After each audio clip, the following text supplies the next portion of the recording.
aversion become compassion, the craving become love, then actually we can live our life better.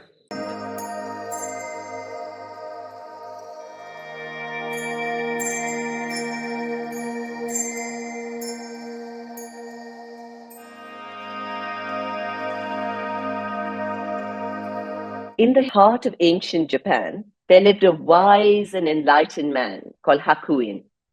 And he was known for his wisdom and his serenity, and lots of people came to him seeking enlightenment. So one day, this troubled young samurai, who was deeply troubled by existential issues of life and death, of pain, of peace, he came to him and he said, Master Hakuin, what is the true nature of heaven and hell? Hakuin looked at him and he said, why should I offer such profound teachings to an untidy, undisciplined, slovenly excuse of a samurai like you? So this young samurai got really angry. He reached out to his sword and he was about to pull it out, and he was in a real rage when Master Hakuin said to him, that is hell. So when the samurai heard this, he was very ashamed of his behavior, and he bowed deep and he apologized. And he thanked Master Hakuin for his teachings. And Master Hakuin said, and that is heaven. So this story is a reminder of the Buddhist concept that much of our suffering is created by our own mind and by our reaction to a situation. Welcome to Wellness Curated. This is your host, Anshu Bahanda. And our topic today is Teachings of Buddhism on Suffering. And it's part of the series, Ancient Wisdom for Modern Living. And I'm delighted to welcome the world-renowned meditation teacher, Yongey Mingyur Rinpoche. He's master of the Karma Kagyu and Nyingma lineages of Tibetan Buddhism. And his first book, The Joy of Living, debuted as a New York Times bestseller. Rinpoche, thank you so much for joining Wellness Curated. And we're very grateful you're with us today. Thank you. Thank you very much. I'm very happy to be here. Thank you. We're delighted that you could make it. So according to the Buddha, the first noble truth is the acknowledgement of suffering. So can you explain to us what does it mean to acknowledge suffering? Yes. So suffering in the ancient language, in the Pali and Sanskrit also, dukkha. So dukkha, the real meaning of dukkha is dissatisfaction. So that dissatisfaction, it also manifests sometimes hollowness, like empty. So that hollowness is very difficult to fill by money, fame, power. All these material things cannot be filled, that hollowness. Or sometimes manifest sadness a little bit, or insecurity. And the most of the time we feel like incompleteness, that something is missing. So this is what we call the baseline of suffering, dukkha. And then entire our life, try to feel that one. Like if you are very busy, we think, oh, this is too busy, so many friends here and so many people are here. I want to have quiet time. And you come back home and rest. And within 5 minutes, you think, oh, I need to do something. Something is missing. Television, smartphone, call to my friend. So it's like drinking coffee. It's good for 20 minutes. And after that, we feel back to the baseline. So Buddha said, how to free that suffering? First important is to connect with that one, to recognize that deeper feeling of incompleteness or feeling of sad or feeling of little bit dissatisfaction. And when we recognize that, then actually we can do a lot. So we can feel that one. So how we can feel that hollowness with love, compassion, awareness, wisdom. So when we engage with these qualities, actually we feel like satisfying or warmness or completeness. So that's how the Buddha's teaching to be recognize suffering, but not just recognizing, to create or to practice the path that can lead to free from suffering. Yeah. And you shared some very personal experiences about anxiety, about panic attacks that you'd had in your writing and your talks. How did meditation help you get rid of these? And also, was there a particular moment where you felt like, oh my God, this is helping me, like an aha moment? Yeah, so I had panic attacks when I was young. I think panic developed with me around 7, 8 years old, and I didn't know at the beginning there was panic. I thought it's a heart attack. My heart is problem. I've been telling my mom, my heart is not good. I need to see with the doctors, and she brought me to many doctors. They say your heart is good, but I don't believe. So then, when I was 9 years old, we recognized there's kind of like panic attacks. So she recommended me to learn meditation from my father. At the beginning, I feel very shy that maybe my father said, you're too young or too stupid. But then she asked my father on behalf of me, and my father was very happy, and he taught me meditation. But my first question is how to fight with my panic attacks, because I really don't like my panic attacks. And my father said, don't fight. And I was surprised. Why? And he said, actually, the very thing that we want to fight with panic attacks, we want to run away from panic attacks, that makes panic become stronger. And actually, we don't need to fight panic attacks because the fundamental quality of our mind is wonderful. My father, he taught me meditation. One of my first meditation is breathing meditation. Watch the breath. Okay. And I feel so boring, I feel like stupid and boring because I want to get rid of my panic attacks. And he said, don't care about panic, but you care about your breathing. So breathing in, breathing out, aura again, breathing in, breathing out. But then actually, eventually, it kind of helping me. So I was surprised because I feel it's stupid, boring, every day doing something. I know I'm breathing. Why I have to say that I'm breathing again again? And then my father said, because you are connecting with the awareness. The more you connect with these innate qualities, you feel more happy. So I had the aha moment. Got it.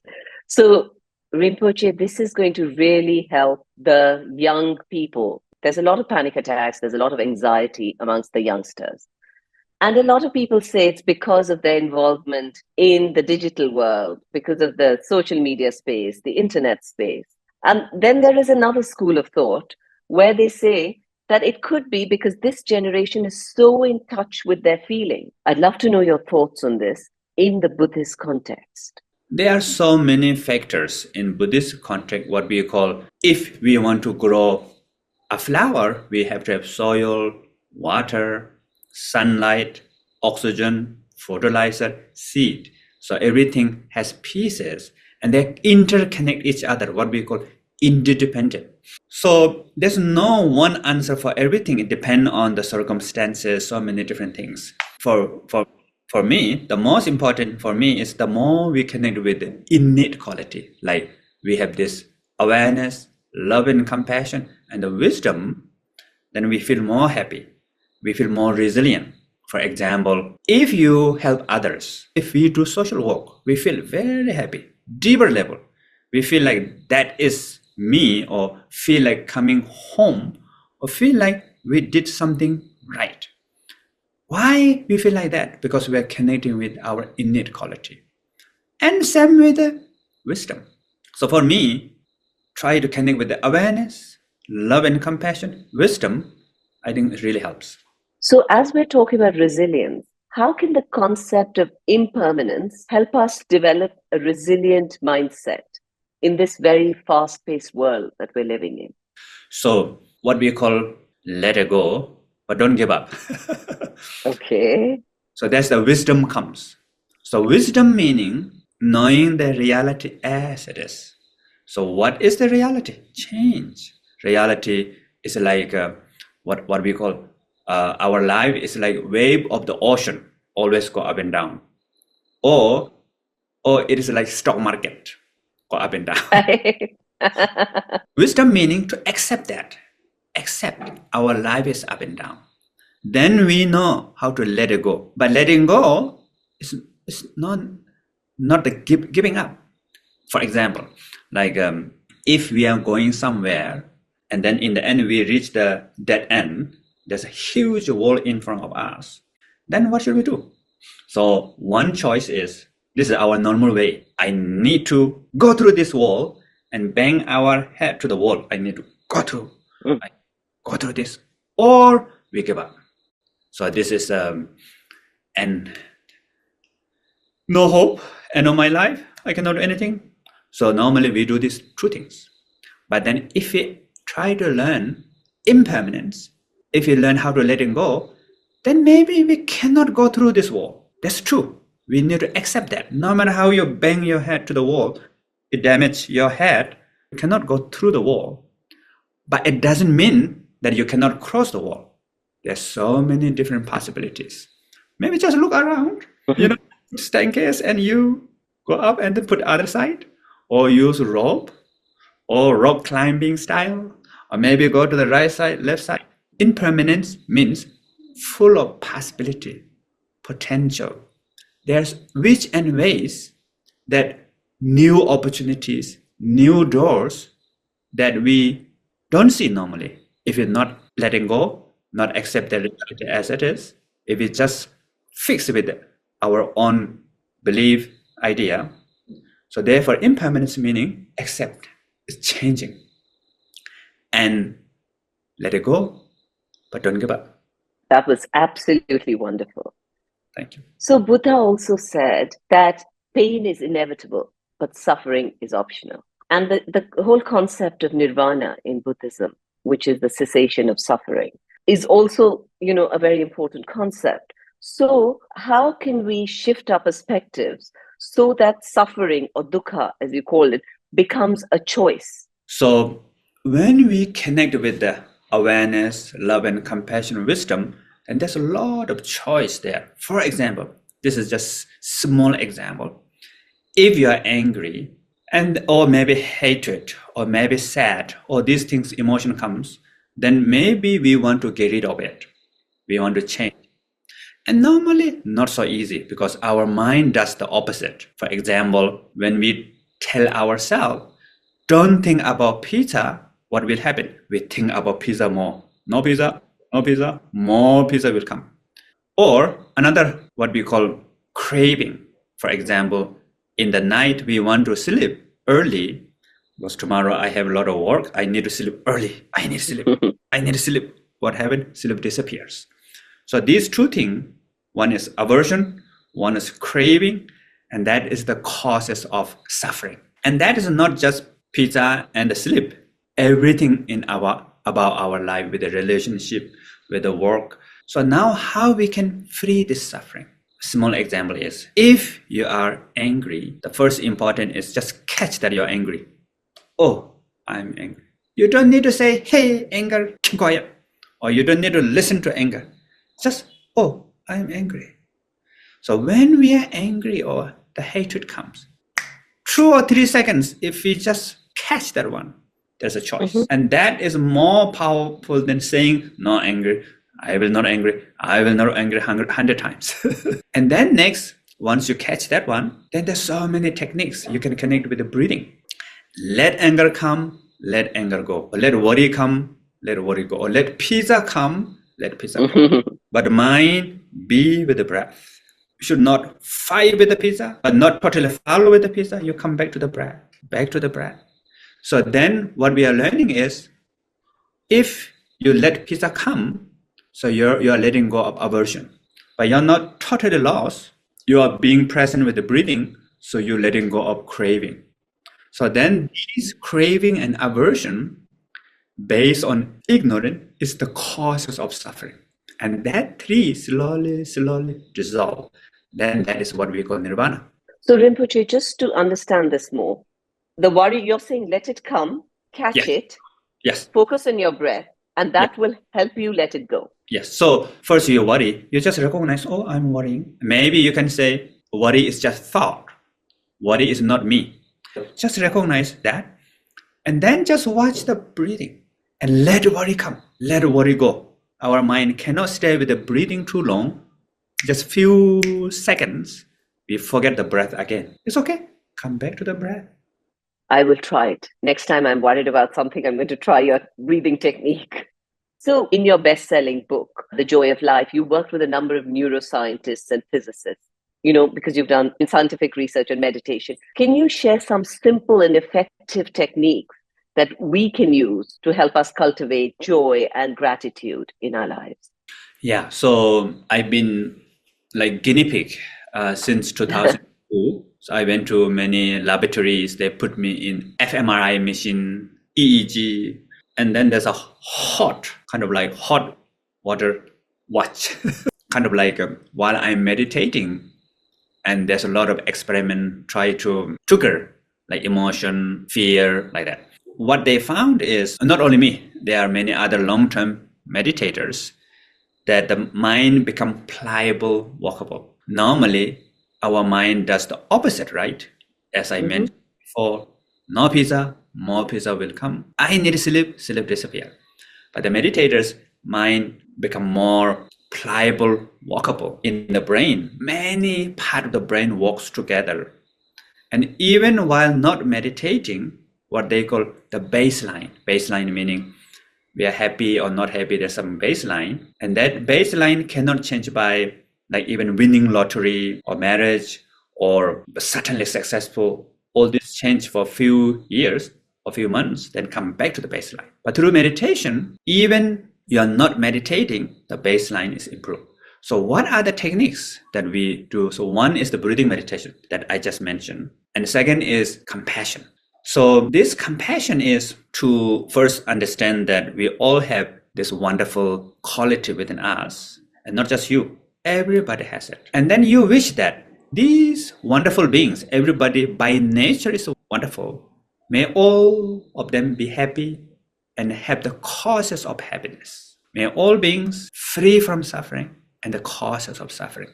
May all beings, meaning including yourself, we practice what we call love and compassion. Three, appreciation and gratitude. So that appreciation and gratitude is just simple thing that I'm still alive. Wonderful. Actually, it's really a great thing, but we're taking for granted, right? I have senses, maybe eyes, ear, nose, whatever. I have roof. I have something to eat. I have friends and family. Maybe write 3 things in the book every day, 3 things, just 3 things. Maybe one day about you, one day about others, one day about the world. While we are having pain, we are really difficult to appreciate. But actually, we can use pain as a learning process to grow ourselves. So for me, the panic attacks is the one of the best kind of like teacher for me. And I still really happy that I had that panic attacks. Now I'm here because of that panic attacks. And also the Buddha said that in separateness lies the world's greatest misery, and in compassion lies the world's true strength. So how does meditation help you develop compassion towards yourself and towards others? And also, how does then developing the compassion help you with suffering? Yes, the first important is, as I mentioned before, that we all have this wonderful innate quality. So that means all of us has love and compassion 24 hours, even when we feel hatred. So do you believe or not? Yes, I believe that. I'm a big believer in love. Wonderful, wonderful. First, I received this teaching from my father. No, I didn't believe that. Sometimes when I teach this, some people and they feel shocked. They say, no, I don't believe that. But actually, what is the meaning of love? Meaning looking for something nice, happiness, sense of purpose, meaning good. Compassion meaning wanting to free from suffering, problem, obstacles, difficulty things.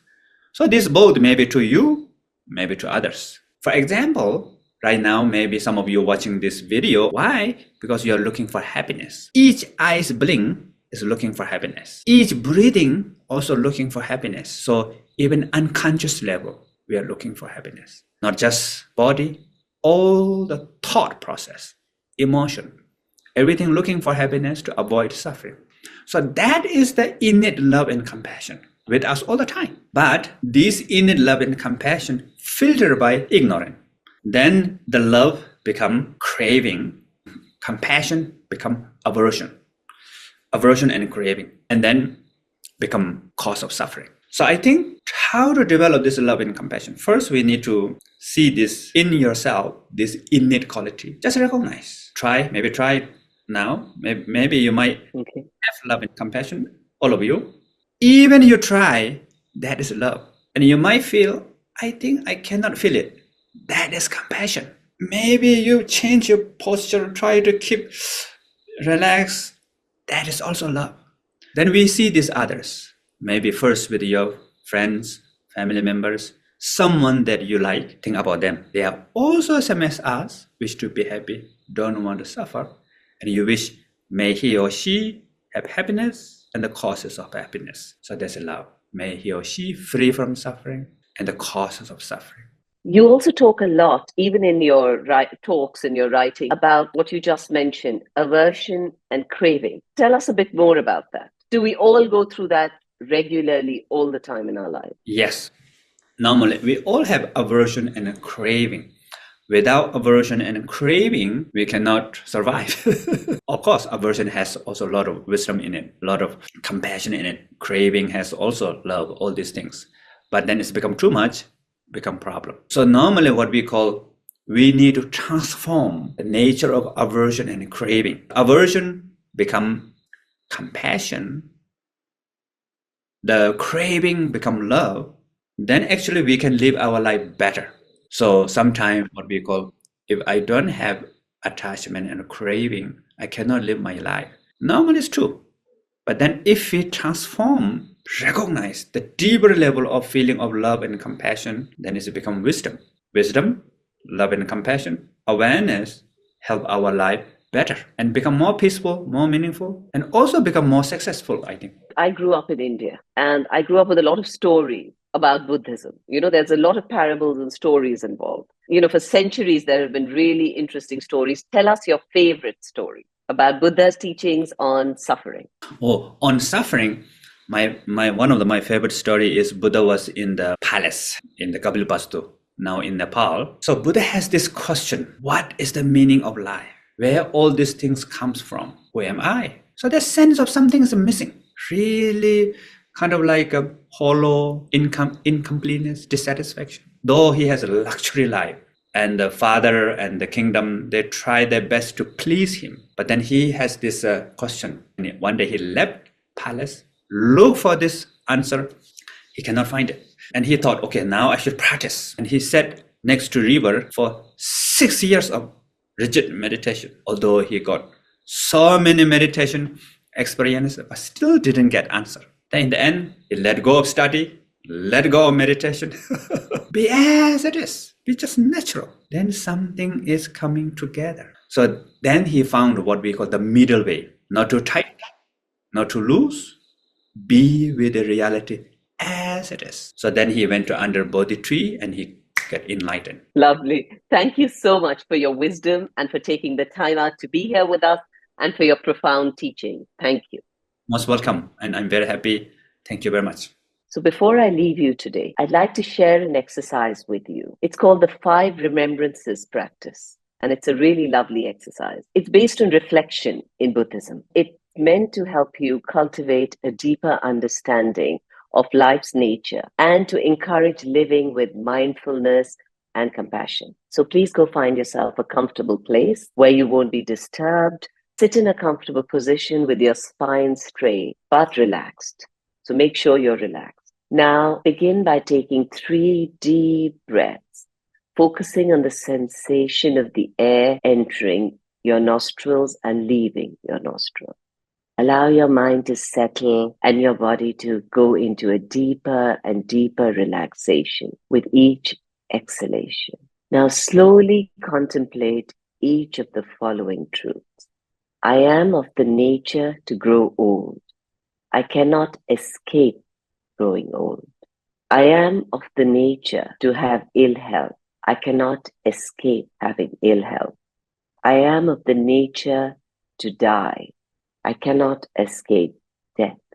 All that is dear to me and everyone I love are of the nature to change, and there is no way to escape being separated from them. My actions are my only true belonging. I cannot escape the consequence of my actions. My actions are the ground on which I stand. Now think about how this awareness can change your priorities and the way that you interact with those around you. Consider the actions that you take in your daily life to live in harmony with these truths. So for example, Would you be more compassionate now towards those around you, now that you know that they have this, living with the same truths that you are living with? I hope you will carry this mindfulness and awareness into your daily life. And I hope you will make this a regular practice, doing this once a week to reduce your suffering and to increase your capacity for joy and compassion. Thank you for being here with us today. I hope you learned something new. I hope we've helped you lead a healthier, happier life in some way. And we hope to see you for our next podcast, which is where we're going to be peeling back the layers of the Greek and Roman concept of Stoicism. Until then, stay well.